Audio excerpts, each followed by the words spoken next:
হ্যাঁ, এখন ওই তো দেখতে এসছি জানোয়ারটাকে, দেখতে এসছিলাম, দেখতে এলাম, ওই ভাইপোকে দেখতে এলাম, কত বড় রাজা ছিল নাকি, দেখতে এসছিলাম ওই জন্য। তো যুবরাজ ছিল, বাঘ এখন ভিখারি হয়ে গেছে। বাঘ 4 তারিখ দেখে নেবে বলেছিল সবাইকে, কোথায় গেল সে? 4 তারিখে দেখে নেবে, কোথায় আসছে না কেন এখন বাইরে? তো পুরো ব্লক করে রেখে দিত, তো পুরো ব্লক করে রেখে দিত। কি কি লেখাপড়া কোনোদিন দেখিয়েছে কাউকে? কি লেখাপড়া, কতদূর লেখাপড়া করেছে? বাসন মাজার যোগ্য নয়, পিসির জন্য এত দূর গিয়েছিল। একদম পাবলিকের টাকাই তো বিল্ডিং, নালে একটা এমপির কত টাকা আজকে হতে পারে যে এত বড় একটা বিল্ডিং সে তৈরি করে দাঁড় করিয়ে দিয়েছে। ডায়মন্ড হারবার মডেল থেকে টাকা এসছে।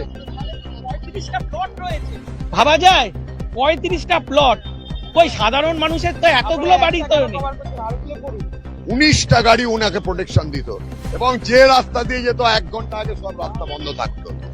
তারপর কি বলবে, এখন দাঁড়িয়েছি এসকেলেটরটা কে নেবে দেখার জন্য, ফরচুনার গাড়িটা কে নেবে দেখার জন্য। এসকেলেটরের জন্য দাঁড়িয়ে আছি, সেটা একটু বেশি সুন্দর দেখতে।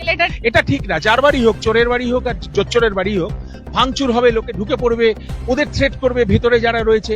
শান্তিনিকেতনের সামনে দিয়ে যাওয়াটা হলো ভীষণ একটা অশান্তির ব্যাপার ছিল, কখন রাস্তা বন্ধ করে দেয়। কেন মহারাজ যখন বাড়ি থেকে বেরোন তখন নাকি রাস্তা বন্ধ থাকবে 1/2 ঘন্টা, এবং ওনার স্ত্রী যখন এখান থেকে ওপারে ওই মন্দিরে যাবে তার জন্য 20 মিনিট রাস্তা বন্ধ থাকতো অফিস টাইমে। এবং স্কুলের বাচ্চারা যখন বাড়ি যেত তারাও সব ওই গরমের মধ্যেও ঠান্ডার মধ্যেও দাঁড়িয়ে থাকতো।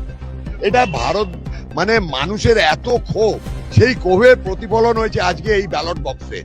দাবি হচ্ছে এটাকে সাধারণ পাবলিক নিয়ে একটা বৃদ্ধাশ্রম করে দেওয়া হোক। এখন একটা